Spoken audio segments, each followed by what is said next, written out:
Hi, everybody, and welcome back to our new segment, Monday Market Minutes. I'm Rita Gerace with Compass Real Estate, joined by my good old pal, John Burke.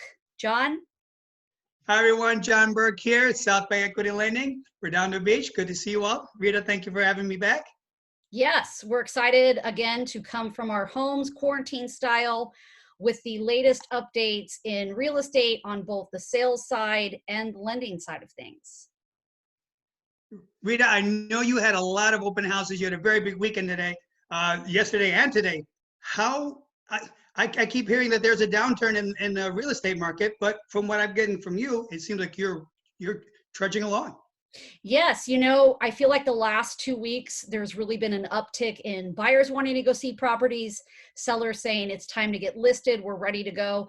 I feel like either everybody has quarantine fatigue or we're just starting to realize the light at the end of the tunnel, that the world does go round and a pandemic cannot stop us if we need to do home buying and shopping. So yeah, I had a very busy week. No open houses because they're still not allowed, but we did go on a lot of buyer tours. I showed 6 properties yesterday and 4 more this morning. I had a new listing come out in Brentwood. On Zillow alone, we've had like 1,800 views and 78 saves already. So Wow. It's been super busy out there. I just personally, that property you have in Brentwood is really, really nice. I can't wait to see what that property sells for. Best of luck with that one. Thank you. Yeah, we're taking all the proper precautions. Showings, I think, have gone really smooth, at least for me and my clients. We had our masks on, we had our gloves on, we submit the proper forms to the agents, and yeah, everybody's out there home shopping. One of the properties already had 3 offers after just 2 days on market, and the other one had 30 showing appointments. It was crazy. That's a little bit. 30 showing appointments. That's a little bit. Yeah. So it sounds like things are trying to get back into this new normal. Yes, and I think that it's a more of a delayed spring market that we're having, and you're seeing that under that $1 million price point, it is still very competitive. And I have to say, you did a great job by getting my clients pre-approved, not only pre-approved, but DU approved. So how are things going on the lending side this past week? So what we started to see in the weeks past, we started to see that the banks were trying to shore up their lending practices, and they were giving us overlays every day. Some of the programs that were always offered were now being shortened and now being more restricted. So now those overlays are starting to come back off, almost like the tier system we have in California. They're just trying to test it out because they want to stabilize the economy and they want to offer some sort of certainty. And that's helping with your buyers and your sellers. They're still out there, and the demand is out there. People still want to live where they want to live. People still want to get the money and live in those houses. So we're seeing a lot of those regulations coming back. Nice. Along with that, the way that the banks are helping the agents is they're offering virtual appraisals, just to keep everybody safe. So the appraisers, they're still working, but they're doing a virtual appraisal. They're doing drive-by appraisals. So they're still doing it. The appraisals are costing a little bit less. So that helps the buyer.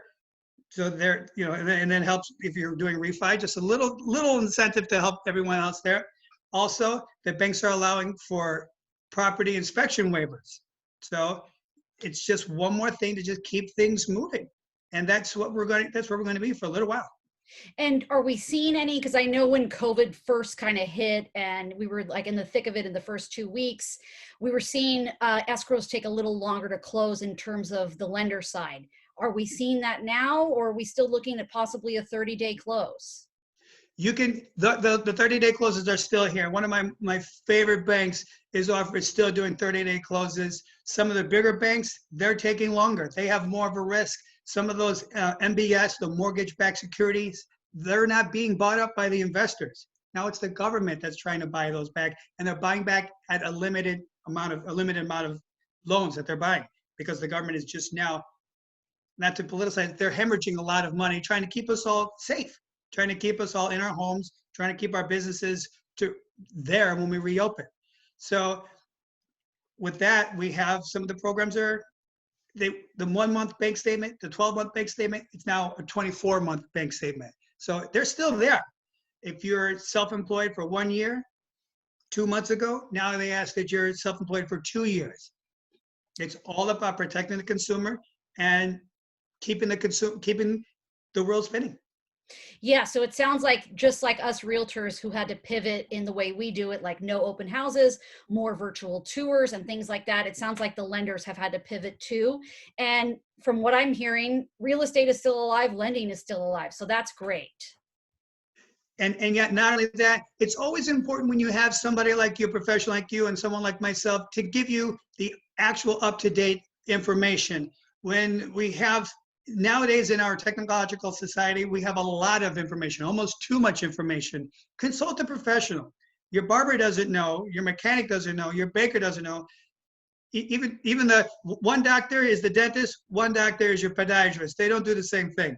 So make sure you consult a professional, because sometimes too much information cannot always be a good thing. Yes, it could be very overwhelming. And, to kind of segue on what you just said, it's so important to work with an agent who has access to a variety of lenders. Because, like John here, he's a broker, so he has access to more packages in terms of like the retail banks who are maybe in more of a smaller window. Can you touch on that for a few moments and then we'll close this off? Absolutely. So what you're seeing when you have the larger retail banks, the Chases, the Bank of America, the Wells Fargo, they have their own private money. They not private money, excuse me. They have their own programs, and they have a box. If you don't fit them, that's where we come in. And as a broker, I work with 35 different banks. That gives me more flexibility when you have buyers in Brentwood and you have buyers out in places like Azusa. So we're able to service everybody, and we're very glad to be able to do that. So that's what separates us from the big banks. The big banks, they'll turn you around. If you don't fit in their parameters, they will absolutely turn you around, and they're going to be just fine. They're too big to fail. Sometimes the small guys are not, and that's why we can offer more flexible products to more people and help them out. Exactly. That's why, in times like this, when we're in a pandemic that is completely unprecedented and no one prepared for this, companies online like Rocket Mortgage and Quicken Loans, they're the ones that are struggling because, again, you're dealing with like the iBuyer programs. You're not actually having a face there to deal with who knows the situation and can pivot. So I think that's been the subject of the week, is pivoting in the pandemic. And I am so excited to keep this series going. John, I'm sure on your end, you're excited to keep bringing the knowledge to everybody to kind of cut through all the noise and just bring you the facts. It's nice to have two perspectives on the same thing. So I'm really enjoying this. You're keeping me on my toes, and I'm learning a lot. The information I get from you, I'm passing on not only to your buyers, but to my refinance clients as well. Nice. All right, let's wrap it up. We'll keep it short. We'll see you next week for another hot topic. Bye, John. Thanks, folks.